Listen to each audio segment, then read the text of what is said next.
Hello, good evening. I would like to further explore some of the claims that I began to look at in the YouTube video Atheistic Dilemma.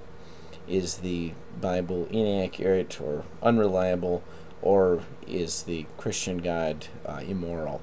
And I would like to tackle this theme a little bit more in depth, the theme of the tension or the conflict, which is readily apparent in many, not all, but many atheist and skeptic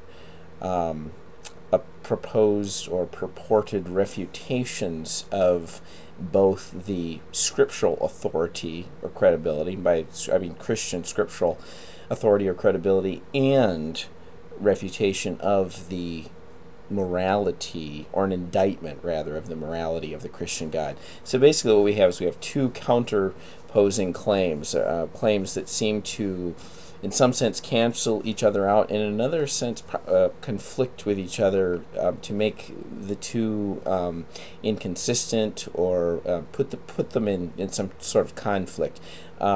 Asserting that the scriptures do not have a solid foundation in history, that the writing style is indicative of fables or myths or fairy tales, that these Bible writers were illiterate or unable to report about the things going on around them. These sorts of claims are not very compatible, are in conflict with assertions that that we can know enough about God, about the character, about the moral statements and commandments of God from the Bible, to be able to rely on them, to be able to have, for them to be enough of an authority to judge those as being immoral, or to question the morality of the statements and the commandments that God would be uttering and issuing to his people. Now, I mentioned earlier Dan Barker versus Douglas Wilson. This was a debate held at the University of Delaware.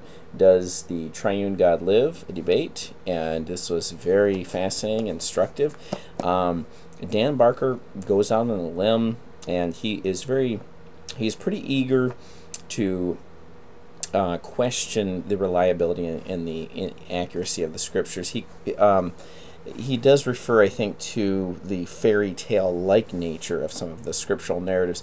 He's a little bit more balanced, though. He does call Moses a bloodthirsty leader of a bloodthirsty religion, and it's clear from some of these statements that why would we assume then that we'd have that the first 5 books purportedly composed by Moses, and why would we be able to trust those for an accurate conception of who God is and of his moral nature? Another, but even more significant and glaring in its juxtaposition of these two pretty conflicting claims is God is Not Great, by Christopher Hitchens, British journalist, philosopher, debater, philosophy of religion debater. In God is Not Great, he spends an awful lot of time devoted to trying to debunk both scriptural accuracy and authority, as well as the moral nature of the God presented there. And one wonders, why spend so much time trying to indict, trying to question the moral outlook of the deity or deities that are portrayed in the Bible, if we can't really even rely on the Bible to begin with? We can't even rely on the testimony that's given by the people. They were deluded or illiterate, or bent on as a matter of fact, Hitchens happens to fully endorse Freud's notion of wish fulfillment, his critique of religion based on the wish fulfillment theory. So if it's just the wish fulfillment based writings, they're not holy writings, not authoritative, they're not historically accurate, how could we possibly tell whether this is an accurate conception of who God really would be? It seems kind of both impractical and absurd to try to muster up the whole more, courageously muster up a critique of basically a God that is part of the overall fairy tale literary structure.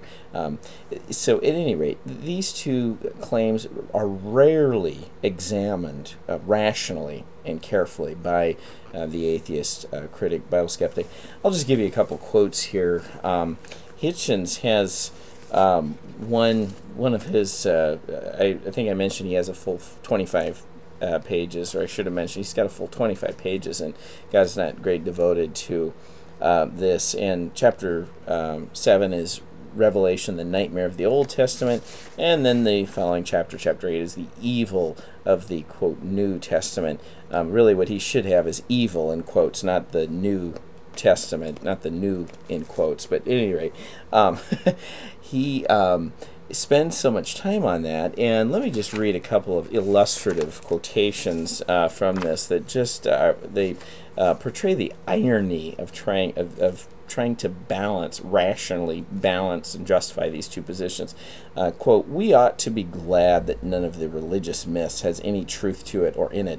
The Bible may, indeed does, contain a warrant for trafficking in humans, for ethnic cleansing, for slavery, for bride price, and for indiscriminate massacre, but we are not bound by any of it, because it was put together by crude, uncultured human mammals."